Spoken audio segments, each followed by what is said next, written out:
Well, thank you, Nariman, for the kind introduction.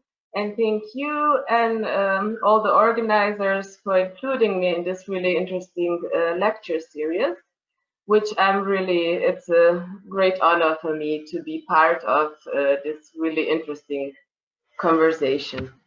Today, I will try to contribute to the topic of what living is and could be by giving you some insights into my research project, so my ongoing doctoral thesis entitled "Dwelling as a Fugitive Practice."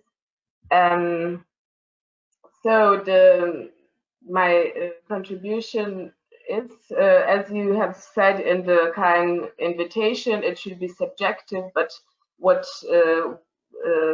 and also for my research. So of course, dwelling or living or inhabiting, that was also a thing we discussed about, that it's sometimes hard to translate what the right term is. It's a part of our life, and it's somehow not to be separated from other spheres of life. But it's also a challenge, I think, for us architects. Is it's just a house? As I said, it's a real honor to be part of this interesting conversation. Unfortunately, I couldn't see all the presentations, but I think or hope that some of the things I will present will in a way complement the presentation I saw by Professor Shetty in this, and I would like to expand also or correlate to his notions that home is more than just a house, four walls, and that this practice is something that has to do with the city. So that's some of these ideas are the ones that I propose also with my doctoral project. And it's called Dwelling as a Fugitive Practice and Architectural Ethnography. It started with the category of refugee accommodations in Hamburg. And with this research project, I look how are these accommodations planned, what are the forces that come into place from laws, different laws, from planning and building, but also asylum and social policies, but also what is the translation of these rules in built space and functional orders, and how do these rules enforced by the physical spaces actually impact on the daily life of the people who live these spaces. You would start with refugees, asylum seekers, tolerated ones, those to be deported, in short, inhabitants. So what is the impact of all this interrelation of rules and their produced spaces on the life and on inhabitation, and how in turn the inhabitants, through their inhabitation practices, how they on one hand deal with these rules, deal with that what they have, but how also these inhabitation practices can be a site of resistance to all the imposed oppression, but also what are the possibilities to see through the example of inhabiting refugee accommodations, and also we will see later in the presentation the city, what are the things to learn about inhabitation itself, the idea of inhabitation we have, but not only for this small in case of displaced people in Hamburg, but also what can we learn as architects or city planners? What can we learn about inhabitation? What kind of aspects we maybe should take in consideration? So I will try to give you a short, kind of try to mention theoretical work that has inspired me and which I used in my research to start with. Here I just mentioned a few. There are more, but for example, if we start about to think what is dwelling or living, we can.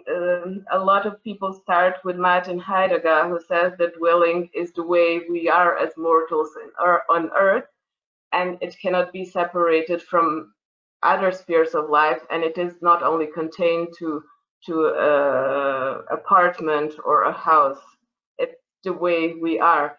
And also, so there's in German this semiotic or connection with the old worlds of to be and to dwell and to inhabit. And there's the recent thing that I read by Camilo Bueno and Giovanni Astolfo, who analyzed the lecture by Giorgio Agamben from 2019. And they said that there's been between different notions of house, domus and edis, in Italian also edificare and habitare. There's been a connection that they're like etymologically connected, but with the birth of professionalism, they have been separated so that there's, you know, architects build and inhabitants inhabit. So there's with the whole modernist, there's been a separation between these things, but actually inhabiting is a priori of building, of architecture, so we should think them together. So there's a lot of these notions that connect the dwelling and habitation with the building and the way we are in the world. And also on the same notion, Henri Lefebvre was saying, building on Heidegger, was saying that the problem of the modern times is that quantified space has substituted the qualified space in a way that we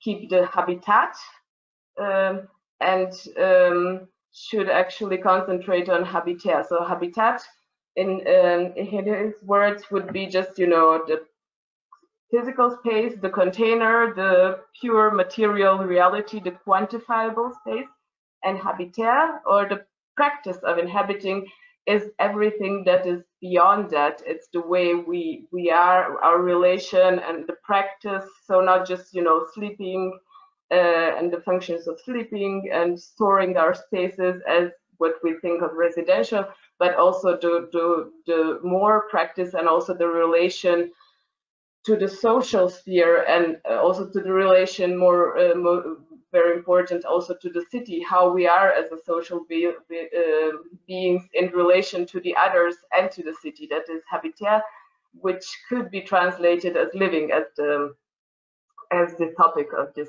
lecture series is. So those are the main notions that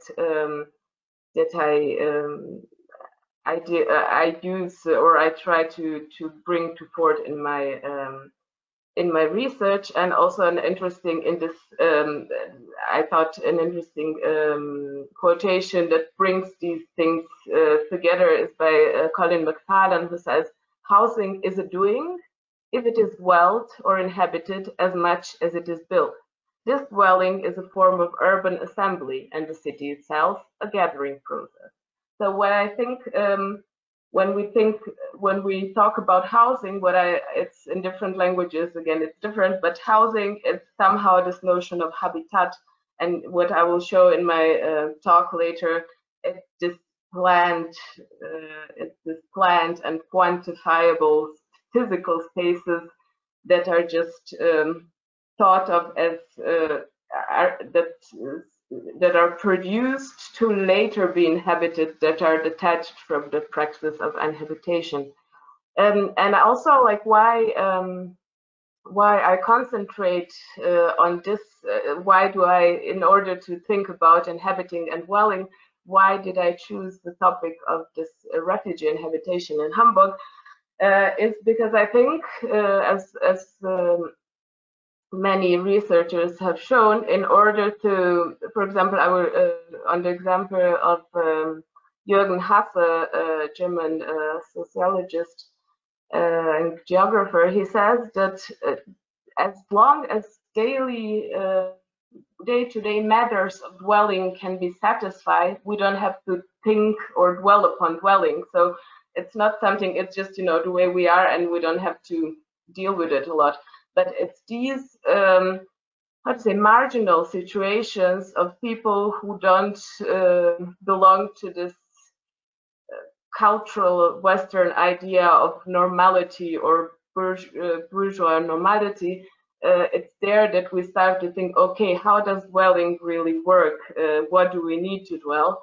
And it's these situations that are actually, how to say, that are good to see in order to get an idea of dwelling. So Jürgen Hasse has been doing research of inmates or homeless people or somehow marginalized group, or people who live like in trailer parks, who don't, the idea is not to show just, the bourgeois nor poor people family with heteronormative family, and to see, okay, then we have the floor plan, the typical floor plans, and that's how everybody should dwell. So it's interesting also to see different, because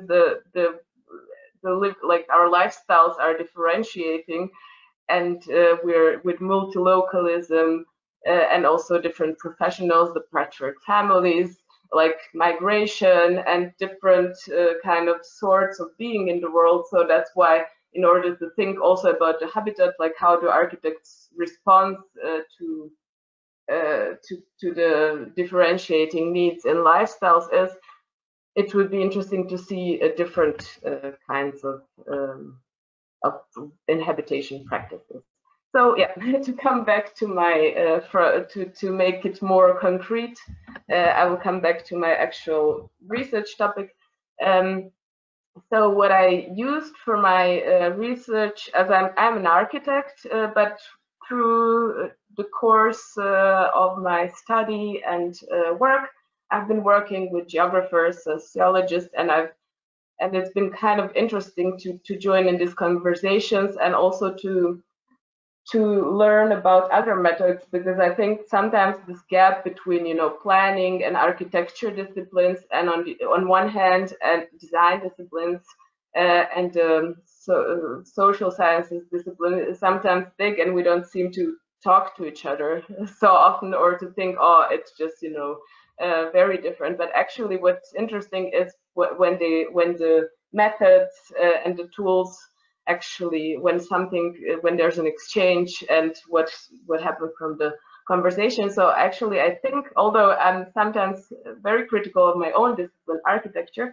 I think what how to say, social scientists can learn from us is just understanding of space, but not just planning, but also analyzing space. Using architectural and mapping methods to understand, not just as a pure representation, but also as a tool of analysis.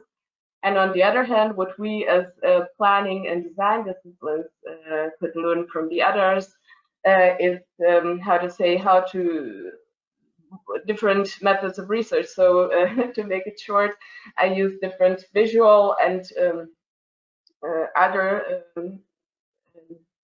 modes of research. I did a lot of interviews and participatory observations, mappings, typological, morphological analysis. I've did to get to my research findings. And what is a little bit shown here is like one situation in a room in a refugee accommodation, and what is below is also some kind of deal, because it's sometimes we as researchers are sometimes in a more privileged positions than the people we research about. So I tried not to make them my research objects, but also research partners or subjects. So in a way that they also have something from that. So often I would translate or help with German homework, or help fill the forms for different procedures and bureaucracy, to make some kind of deal, so to say, and also to come in contact, because when you spend time with people in their lives, not just set interview, it's you get different insights.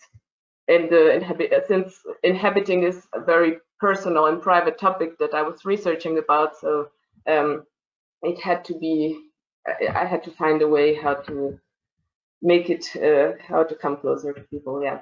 And situations were really different. I even tried to learn a bit of Arabic, so not just teach people German, but also I completely failed, but I tried to make this kind of exchange. So there was one one man from Syria who was teaching us in a cafe, in an NGO, like meeting place, who was teaching us a bit of Arabic. There were different situations, like building together how I came to in contact with my research partners in a way, and I try to. So my findings are not in a quantitative way representative in any way. I have 25 people, and I followed for a longer time.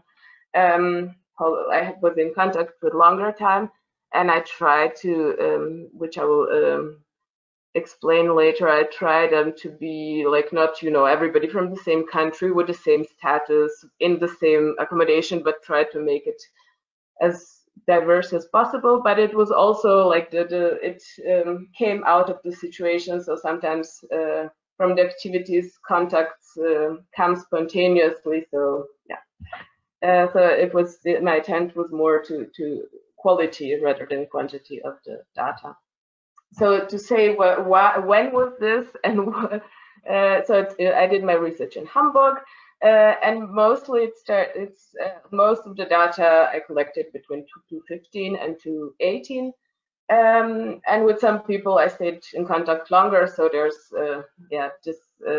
there's some things that happen because these kind of processes take a long time with moving accommodation or housing.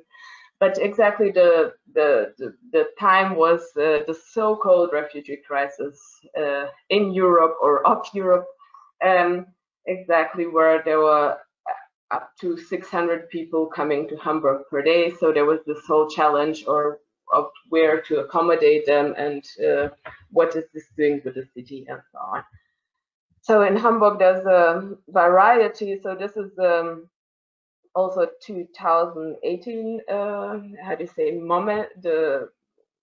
the moment how many refugee accommodation there were. So there's different typologies and also different locations of the accommodation. So, and legally you can, and also different kind of, how to say, different kind of if it's, a flat or a group accommodation, how they're organized.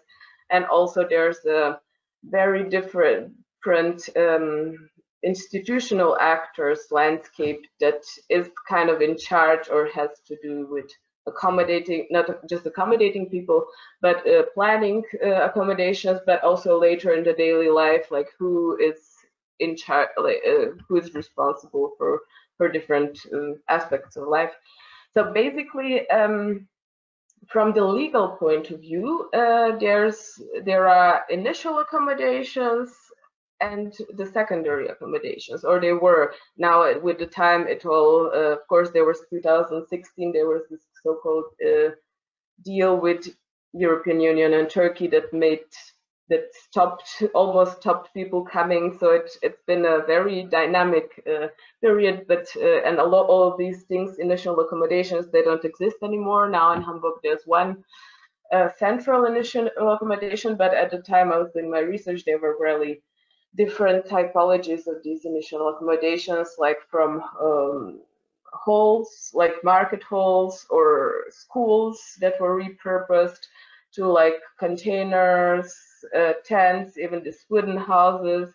And this is an accommodation. Sorry, I will skip back and then come back. So this initial reception camp, so to say, it's meant for people to, when they just arrive, and it was supposed to be first 3 months, to register, to apply for asylum, and to get informed about their rights and duties.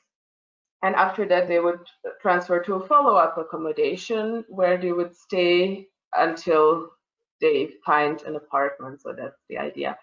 But actually, the reality was different because Hamburg is not a desert, how to say. It's completely built. So there was initiatives who were saying, no, you have to make them 1 kilometer from each other and under maximum 300 people and things like that. And actually, in the reality, you cannot just, there's buildings everywhere, there's shortage of places to build even, how to say it, regular buildings. So yeah, that was quite a challenge. Yeah, so it imagine understandably it was then hard to expect people to then move to the housing, because this is, for example, the most typical form of secondary follow-up accommodation. So it's usually these container models that were put together to, and then I think the fun thing is that then they put the roof to maybe to give the notion of houses. But the secondary accommodation was then afterwards, and these were like, as different from the initial accommodation, these were at least in time like separate. Sometimes they still had to share toilets and kitchens, but in other situations they had how to say, the family could have a separate uses rooms of their own. But the life there was often earlier this week there was this there was the question of the fire safety. So yes, it's really hard to for people to appropriate. So this is in a way spaces that were planned for them. So it's really hard to appropriate the space because there's all this fire safety rules. So usually you get the furniture you get, and you cannot put much more, like even if you have money to put more, because there's all this regulation. Or in the hallway, shared hallways, you cannot put baby carriages and so on. So there's this, yeah, understandably also a lot of regulations. But people kind of find ways to deal with this. So the problem with this, and then so there's these kind of typologies. There were also repurposed office buildings, schools, really different. Like there was this time when there was really this need, and any typology available would be used. And there was also an exception, which is also interesting for planning. There was an exception in the national building code, because usually when you plan new housing projects, it's like from the permits, all the permits, it's really complicated. So on the level of Germany, there were some, how to say, facilitation to skip some steps. And so also in Hamburg, this possibility was used. But the interesting thing about it, because you say, okay, people are in the refugee accommodations, people are accommodated. You don't call them flats or housing. But the interesting thing about this new build things is that they were called Unterkünfte mit Perspektive Wohnen. So accommodations with the perspective of inhabiting or dwelling. But actually, so they were planned like this, that the first 15 years they would be accommodation for refugees and double. So say if it's a flat for 4 people, then there would be 7, so double assigning of people. So sometimes they would also function as shared flats. So the first 15 years accommodation of refugees, because there were no outdoor available. The second 15 years social housing, and after this altogether 15 years, they would be free to the free market, so to say, open for the free market, either to be rented for more money or to be sold.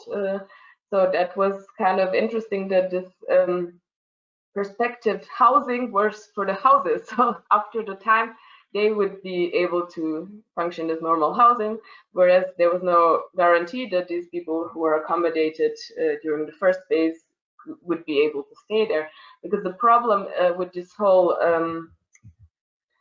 idea of plan, okay, who is accommodated in which kind of accommodation and how long they stay there. The problem is that afterwards, after this follow-up accommodation, they cannot really find apartments, because nobody who doesn't have a lot of money in big cities can find apartment. And then, so basically, like, and first, like, to afford it, even there's a limited spectrum of apartments that you could afford. Of course, the state helps you, but up to a certain limit.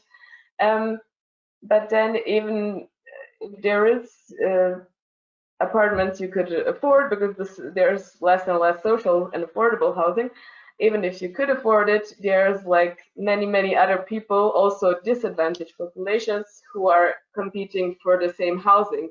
So it's a really hard situation. And of course, it depends. Like, I know people who've been searching. I also been in contact or helped some, but I also know others. Some had luck and just found an apartment somehow. Some have been searching for years and didn't find it. There was like a family with 5 persons in these 2 small rooms and shared toilet and kitchens. And they were searching. It's not that they didn't make an effort, but it's really and in big cities, it's unfortunately the reality. So what does this whole situation do with this? How do you say plan? What? How does it? How everything happens is that people get stuck, especially in these times when there were a lot of asylum seekers and refugees in the accommodations. The people get stuck in the system. So basically, those who are in follow-up accommodations and should move to apartment, they don't, because they don't find apartment, so they stay there, which leads to the situation that those who are in initial camps, they and should stay there only 3 to 6. Actually, later the law was updated to make it until 6 months. There were at some point in 2016 like 11,000 people who stayed in the initial recommendations because there was no place in follow-up accommodation, and there was even a term for them that coined by even by the authorities, like over-resident. They overstayed a mandatory residence, and the problem is like this, as I said in the beginning, these initial accommodations, they are really super provisional. They are not meant to be for a longer time. So yeah, so that's a bit to sketch the context of how this machine, how to say, space production machine of accommodations is or was in Hamburg. It's to see what kind of spaces are produced. But to go back to our main topic, the one of living or dwelling, unlike the theoretical notions I opened my talk with, if we even look at the law definitions, per verdict of German Federal Administrative Court, the notion of dwelling is characterized by form of a durable domesticity, individual decision-making over housekeeping of facilities, and freely chosen residence. So we just look from this first idea of the things that I've just said. It is not the refugee accommodation is not planned as durable. It is not, especially in the first part, it is not about individual decision making over housekeeping, because what I've forgotten to mention, it is in these first accommodations, you don't even have a kitchen. There's like a canteen, and you have to, there's like times when you can wash your clothes. It's really everything, like the rhythms are very regulated. There was really times when you can eat, when you can wash your clothes. Like, you cannot decide when to eat, what to eat, and also due to the fact that you're sharing room with many people, you cannot decide when you sleep or when you learn or so on. So we cannot really talk about individual decision about housekeeping or facilities, and it's definitely not a freely chosen residence due to the different European mechanisms like Dublin law, but also within Germany you have these mechanisms, how many refugee asylum seekers are assigned to which region or city, and then also within the city it's it's not something you freely choose, but something that is assigned to you. So, however, it's not, if we go back to the idea that inhabitation is not something we can cancel because we're accommodated in some kind of accommodation, but it's the way we are, and it's all the cultural things that we bring with us and all the practices. You cannot assume the people just stop living or dwelling because they are accommodating. That there's also small things like, rolling out a carpet despite of these fire fire safety rules, and making the atmosphere of the living room in your sleeping room, because usually it's these rooms that are, one room is both living room, sleeping room, guest room, tea room, like everything you could, learning room, study, and so on. So it's just people that kind of find ways through micro spatial appropriations, or sometimes it's the practices that you use, like communal eating, or drinking tea. It's sometimes that these kind of things that help kind of to reintroduce your everyday life. But it's also, yeah, so, and also it's, what it's interesting from architectural point of view is how this kind of inhabitation is then in this shared accommodation. Okay, down is your kitchen, up is your sleeping room, outside is maybe your guest room, and so on.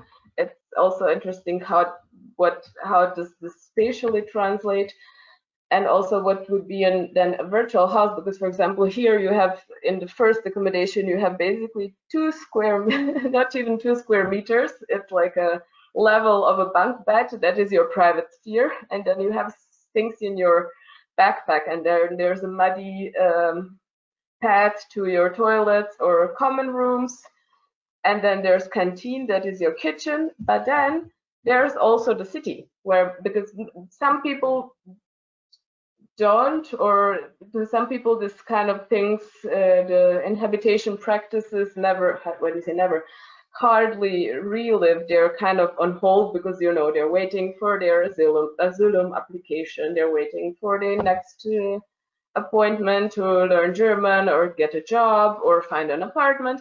But there are some people who use this waiting to inhabit the city, because then maybe their living room is in front of the Apple store in the city center.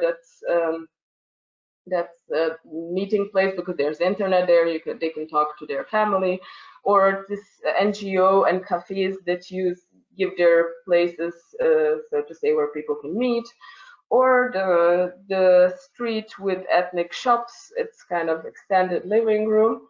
Like, what I'm trying to say with this is not to romanticize and to say, no, we don't need housing. I mean, everybody can live outside. That's not that. But it's in a way to make this realities visible, and kind of maybe there's something we can learn through this, because then these people change with their inhabiting practices. They also change the way city is, and with their interactions with the city space and also other inhabitants.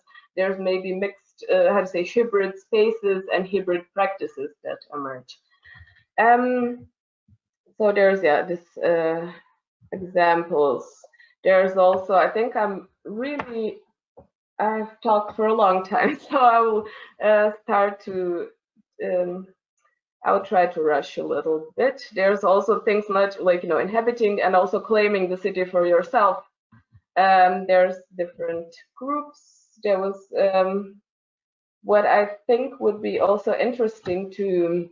There's some groups. Sorry, I will try to make this short. Some groups who do not have the accommodation because they're not, how to say, they choose not to, or they don't have right to be accommodated in the state accommodations. So they kind of manage through the networks. And there was this one really niche project. It's a artistic. It was a really niche and artistic project with the group of Lampedusa in Hamburg. It was a temporary accommodation for just one winter, and it was on the grounds of experimental theater, so you cannot say, okay, this is the model for everything. It's really special. But what was interesting in this case, it was also with different students of different universities and artists, and the people from the Lampedusa group themselves, who just shortly, basically they came from different African countries. They ended up in Libya in 2011, and then they had to flee over the Mediterranean. They're called Lampedusa because Lampedusa in Italy was the first place they reached Europe. And then they were in Italy. They got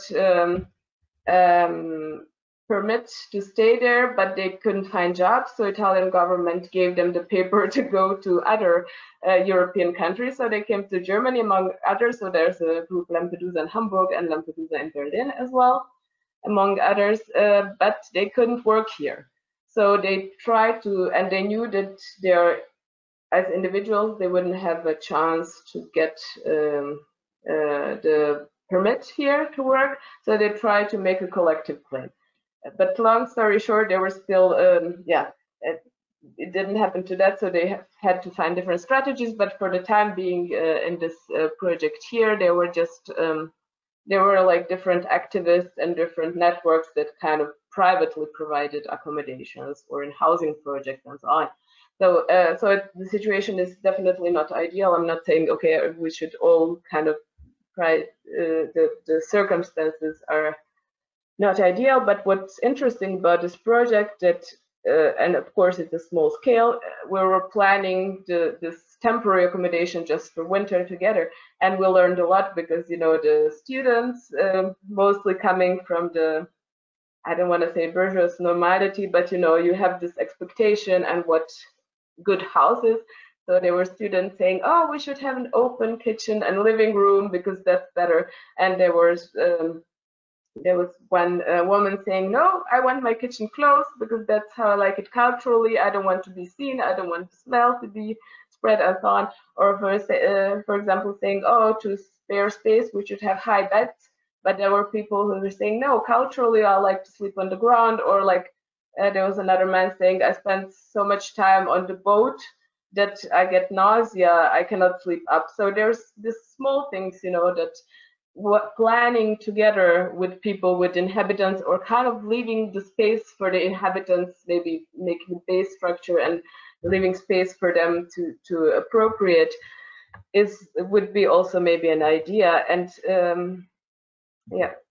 so although this, as I said, although this small example is really interesting about planning, it's my intention is not to romanticize, you know, people putting a carpet or people being outside and having internet and that's their living room. It's not to outsource this. Of course, there should be something done in the housing policies to make housing not, how do you say, market value as it is pending, but also exchange, like to make it a use value for the people. But also like to see what can we learn from the real inhabiting experience of people. So it's ambivalenting and to make these stories visible. As a last note, for those interested in the topic of inhabiting displacement, I would just like to shortly say that in this fall with Berghäuser, there will be a book, Inhabiting Displacement, co-edited with my dear friends and colleagues, Shad Zaitalewari and Maja. So with different perspectives on dwelling and inhabiting displacement from interdisciplinary and different geographical perspectives. But that's, thank you.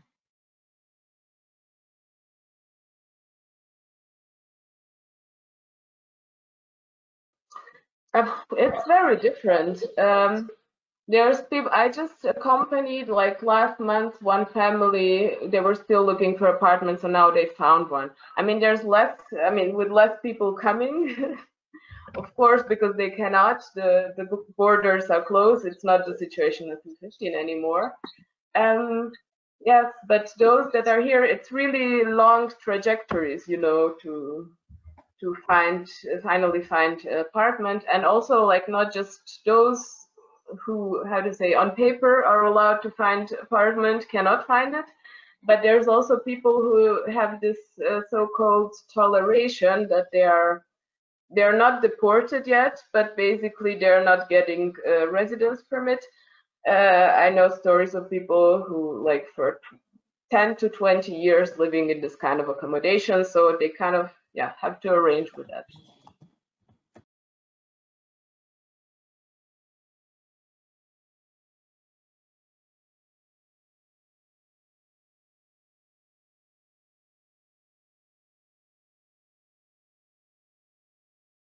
it's really different. That was just one example for, you know, this, because the social housing, I'm quite sure it's Vienna is similar. You have this Förderrichtlinien.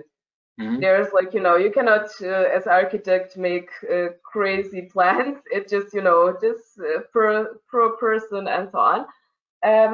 So there was the thing, and as it was in the beginning used for refugees, so it was doubled to accommodate more people. It's like it's changed with time. So this 15 years were now shortened and so on. But that was the initial idea. That was a model, like how it is in each case. It's different, yeah.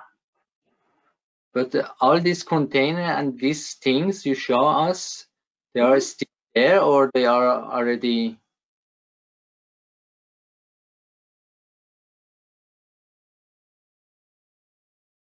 So the initial accommodations, not, they're all been closed now. There's one central thing that's been reformed. Like there's one central first accommodation, which you would say, okay, it's better because it's physical building.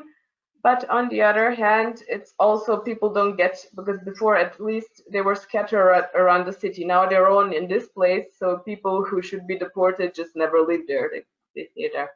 So the first ones, the tents are not there, the small wooden houses not, that was just, you know, provisionary.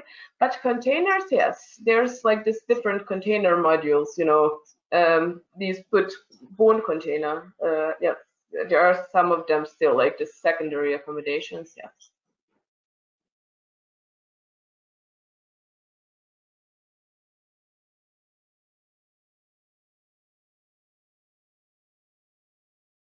Well, thank you, yeah. Well, sometimes it's hard, yeah, to find questions. I talked a lot. But I have a question, if you don't mind. Please. First of all, thank you for your presentation. I think it was pretty good. I'm also studying architecture, and I just looked up for the book you wrote with your colleagues. And I was wondering if I can read some abstracts before it's planned to be published, because I'm currently working on a project for refugee camps, and I'm trying to gain as much knowledge about it as possible. Cool. Do you see my email on the screen? No. Yeah, I think I even have it photographed. Okay. Can I write you an email? Yeah, maybe? definitely write me. What is your name? I don't see. Lara, I just wrote the comment. I don't know why it's not on screen. I think there's something. It's I know the other day there were names of people, but now I think it's anonymized somehow. So I see Teilnehmer, so and so. Okay, yeah, Lara, definitely write to me for sure. Like the book is only coming out in end of October, but definitely I can exchange. Yeah, Thank you. Yeah, definitely we can have a talk or change mail. Thank you so much. And you, where are you? I'm from Vienna. Okay, yeah. Okay. Thank you for your presentation, Miss Maya. Yes, that's really interesting about the accommodation for refugees. But I'm still not really understand what kind of refugees in Hamburg, because I'm not from there, and yeah, of course. And I know the background or what they did, and how after they settle the inhabitation, and what will they do after that. Thank you. Okay. Yeah, that's good. Can you just repeat? It's really good because sometimes, you know, you're stuck. That's really good point. You're stuck in your perspective. For example, me, so often I think, oh yeah, everybody knows about Europe in 2015. So it's really good for this question that you ask me, what kind, just to understand the question, what kind of refugees, how long they stayed, and no. Yes, what they do then after what they do inhabited the place. Yeah, that's a good question. So people, there was this thing like triggered by mostly the Syrian situation, but then there were people coming from basically all over the place. That's why I try not to work with the term refugee, because it's really limiting. In my research I use inhabitants, but you say different kind of displaced people. And mostly, like in 2015, there was a situation that a lot of people came through Greece and Turkey or through Italy, Mediterranean. It's from different, like it was from Middle East mostly, but then also from different African countries, because it's also really hard to distinguish, you know, who is which kind of displaced person. And there's often, you know, the borders are kind of have this differential mode of exclusion or inclusion. You are a good refugee, you are bad. So that's really, I think, a hard topic. But anyway, there were a lot of people from, mostly Middle East and different African countries who at some point were in Hungary, in Budapest. And then the whole European Union, so already in the European Union. So the European Union was like, what do we do now? So there was this chain reaction in Austria and also Germany to say, okay, open the borders, let them in. And then later, the European Union kind of managed to protect its fortress by making a deal with Turkey to kind of stop refugees there. So yeah, they were from different countries, but also to say the people that I followed, because I come from Bosnia, I also, like, because of a language thing, I talked to, as mentioned, I studied in Italy, so I talked to people who are a longer time in Italy, for example, this Lampedusa group from different African countries, because they already knew Italian. And then from Balkans, I talked to, there's also people from Balkans that were not recognized as refugees, because, for example, Roma, they're discriminated in the Balkans and they don't have perspective to go to school or work. So they flee, but they're not kind of recognized. But anyway, we speak the same language, so I had a connection with them. So it's really different kind of people. And what do they do later? It's really different. I know people who say as soon as there's no more war in their country, they want to go back. There's people, you know, who want to stay in Germany. There's people who also want to, you know, provide better future for their children and think in Germany there's better conditions than in other countries they come from, because it's not just war, it's also the economic existence or the possibility of education and so on. So I think it's really different, but I think most of the people I had contact with wanted kind of to stay in Germany. Some were disillusioned by this whole process of waiting, and you cannot work even if you want to, and all this bureaucracy thing that they ended going back for and saying, I don't care, this is just too frustrating. So yeah, different. Okay. So it is the same from the people refugees for in Romania. Romania? Wait, you mean Rome? Is what is called? Yes, You mean Rome? in I Romania. think, Rolhag, you means Roma.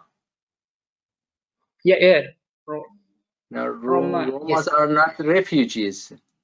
Romas are inhabitants of Romania, and refugees came in 2015 from other countries, like I think mostly from Syria and I think Afghanistan. I mean, Maja knows much better about that. Yeah, but they came. Different people. Yes, Okay. different. Yeah. Thank you. Thank you. Thank you for your questions. Yeah, it's really different. It's really hard, you know, to differentiate. Of course, you have legal definitions, but it's very discriminatory to say, okay, you have the right to stay here and you not. So yeah, but it's a different, bigger topic. That's why my research, I start with this initial categories, but in the end, I use the category of inhabitants. So through the inhabitation practices, it's also a way of seeing it through. Yeah, thank you. Thank you. It's not really a question I have, but first of all, thank you, Maja, for this lecture. We are in this semester we are doing a design studio in Sarajevo, or in Bosnia-Herzegovina, not exactly in Sarajevo, dealing exactly with the topic of the refugee camps over there. And it would be really an honor if you could somehow contribute with either this lecture or your thoughts, your knowledge into our studio. We will start in a kind of summer workshop in Sarajevo in August.